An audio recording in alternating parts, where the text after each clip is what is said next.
Seguimos en el tercer momento, continuamos, ¿sí? Hace un ratito dijimos que entonces el juicio de gusto está fundado en una finalidad meramente formal, dijimos, y que eso puramente formal apelaba a la concordancia de lo múltiple con lo uno, sin determinar qué es eso que es lo uno. Ahora bien, esto no indica la perfección de ninguna representación. Es decir, que haya concordancia de lo múltiple con lo uno no está apelando a un concepto de perfección o de representación perfecta, porque como hay concordancia es perfecto. Nada más lejano a Kant. Lo que menos le interesa es la belleza ligada a la perfección, porque si le interesara pensar en términos de perfección, le estaría interesando a Kant lo que indica lo que deba ser una cosa, porque lo que es lo perfecto te indica cómo debe ser la cosa, y vos tratarás de acercarte a esa perfección. Eso es lo anti-Kant, es lo más lejano a Kant. Entonces, cuando él declara, habla del orden interno y de la concordancia de lo múltiple con lo uno, o de la concordancia de lo diverso con lo uno, de ninguna manera está pensando en términos de perfección.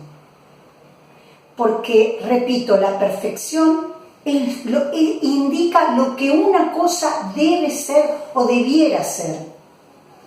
Y para Kant el juicio de gusto es completamente independiente del concepto de perfección. Repito, para Kant el juicio de gusto es completamente independiente del concepto de perfección. En primer lugar, porque es independiente de cualquier concepto. Partamos de ahí, es desinteresado, así que place sin concepto. Pero encima de perfección, una perfección supondría un modelo. Es lo más lejano a Kant pensar en esos términos. Justamente, hace un ratito aclarábamos que para Kant el tulipán, la belleza del tulipán no significa nada. Es decir, que no hay concepto ahí. Pero entonces, si eso es así, entonces ahora sí estamos en condiciones de distinguir dos tipos de bellezas. Kant denomina belleza adherente a una y belleza pura o libre a la otra. La belleza que le interesa a Kant, de la que estuvo hablando desde que empezó, y especialmente en este tercer momento, es la pura, también denominada libre. Si quieren llamarla belleza libre, está bien también, porque es libre ¿de qué? De conceptos. Y es pura ¿por qué? Porque es meramente formal. Entonces, ¿de qué habla cuando dice belleza pura o belleza libre? Habla de la pura forma, donde no hay concepto, donde no hay contenido. ¿A qué se refiere? De los poquísimos ejemplos que tenemos. Fíjense los pocos que hay. Bueno, algunas flores, porque ya nombramos al tulipán, a la rosa. Algunos pájaros, el colibrí es un buen ejemplo. Y fíjense la magia que ocurre cuando están al aire libre y de golpe se acerca un colibrí, todo el mundo se calla y se mira. Y todos tratamos de verlo porque es tan fugaz esa belleza, se va tan rápido y uno no la puede sostener con el aleteo, y sin embargo ocurre algo frente a un colibrí. Ese es un ejemplo kantiano, la belleza del colibrí. Las guardas griegas y los arabescos, noten que es pura forma. Yo les pregunto, una guarda griega, ¿qué significa? No me saben decir qué significa, no sabemos qué significa. Los arabescos no sabemos qué significan, pero es belleza de la forma, de la pura forma, es belleza libre. Por eso incluye la música, no conceptual, música no conceptual.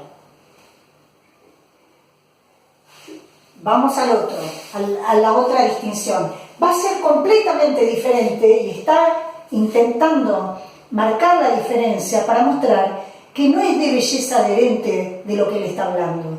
Porque la belleza adherente presupone un concepto, dice Kant. El ejemplo que da es el retrato. Ayúdense con un retrato. En el retrato hay un modelo y hay una representación de ese modelo.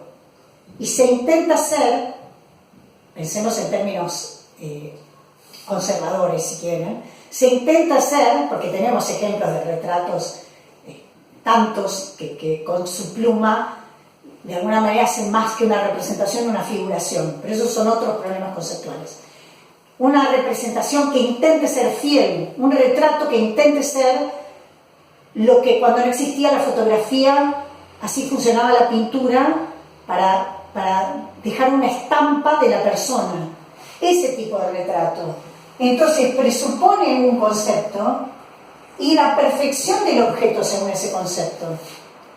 Cuanto más parecido al modelo, mejor el retrato. Esa es la idea. Porque es de imitación con un modelo. Entonces se está operando un modelo allí, que será el original que se quiere copiar. Ese tipo de belleza a Kant no le interesa. Por eso en este tercer momento está la aclaración de estos dos tipos de belleza, justamente para que nos podamos acercar más a aquello que está pensando. Acá tendré que haber puesto como un... Porque ahora, a partir de esto, sigamos pensando esto. Dice Kant en este tercer momento, el placer estético puro place en sí. Noten esto. El placer estético puro, si quieren le agregamos de puro acá. El placer estético puro place en sí. ¿Qué quiere decir en sí? Quiere decir que place por fuera de cualquier otra consideración. No está en función de otra cosa para otorgar placer, porque ni siquiera tiene el propósito de provocar placer. Pero ahí me adelanté un poco. Freno un poco, voy un poquito para atrás. Continúa aclarando, lo bello solo es para ser contemplado. ¿Qué quiere decir con esto? Que a lo bello, si se lo pone al servicio de un fin cualquiera, sea ese fin político, social, científico, pedagógico, se desnaturaliza lo bello. Si esto ocurre, dice Kant, lo bello se desnaturaliza y el efecto estético puro desaparece. Freno un poquito ahí para trabajar con casos. No sé, son casos que Kant no nos va a dar, así que pónganlos entre paréntesis porque esto es como un aporte mío para ayudarlos a entender esto que está diciendo acá.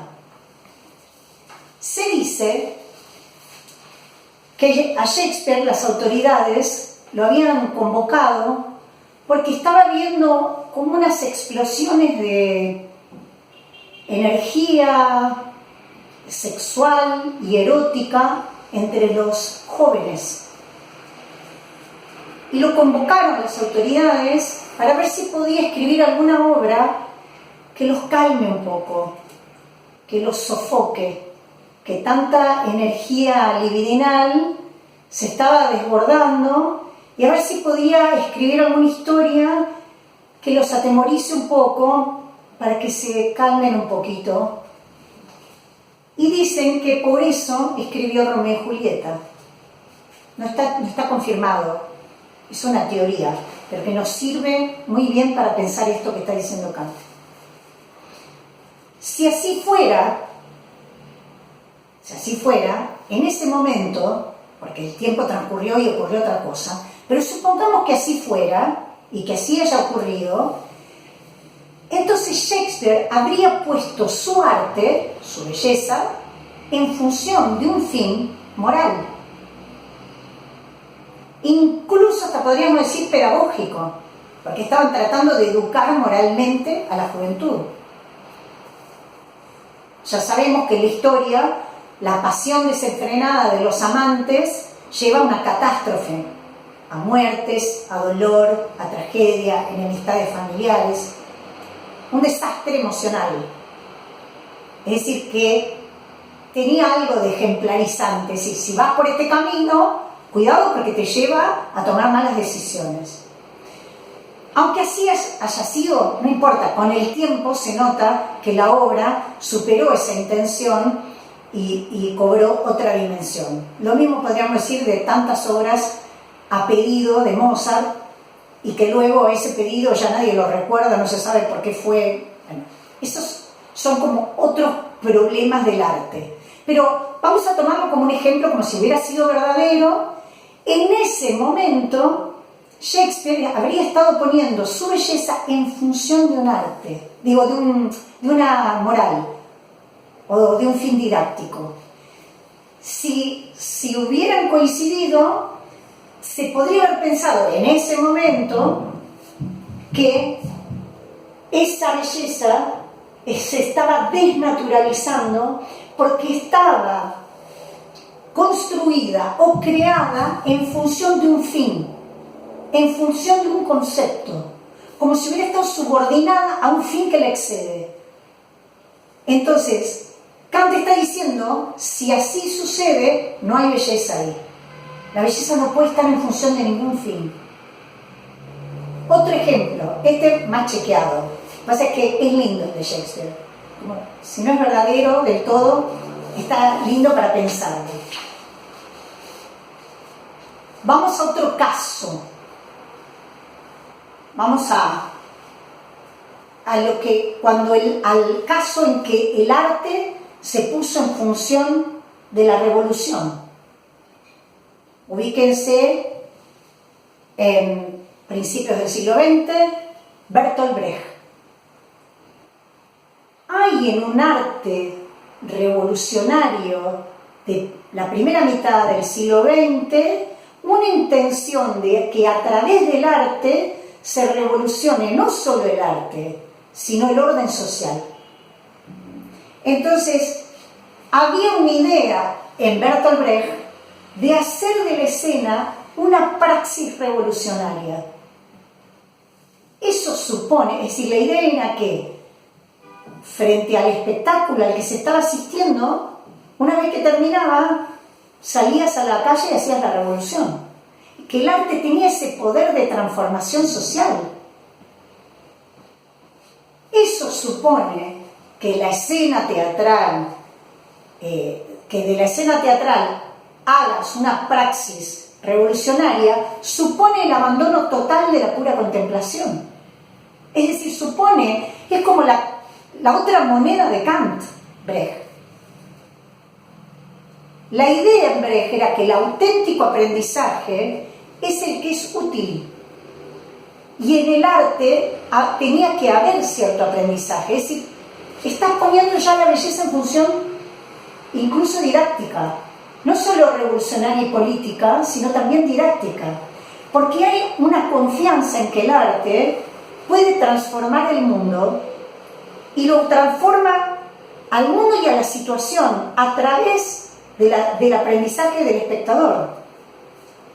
Entonces, hay una estética socialista de este tiempo que apostó al realismo, porque era un realismo lo que se trabajaba y se producía, pero entendiendo que ese realismo no podía reducirse a un propósito ingenuo que era duplicar la realidad en una representación. No era ese el propósito. Era un realismo que no intentaba copiar la realidad por la mera copia, sino que había una idea de movilizar la mirada, de educar la mirada, para mostrar las cosas de otro modo. ¿Para qué? Para desautomatizar la mirada. Entonces, si te mostraban las cosas en sus contradicciones, en su complejidad, nos sacaba del lugar donde estábamos acostumbrados a verlas. Entonces, si se mostraban las contradicciones, podían salir a la luz las causas ocultas de algunas maniobras del poder.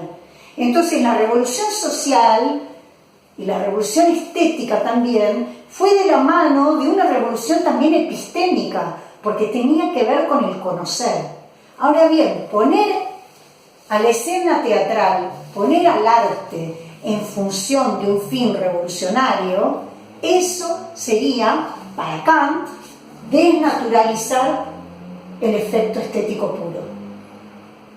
Creo que con estos dos ejemplos, que serían contrarios a la estética kantiana, nos podemos dar una idea de por dónde va, en qué está pensando cuando dice que debe placer sin concepto, y el concepto pensado como interés.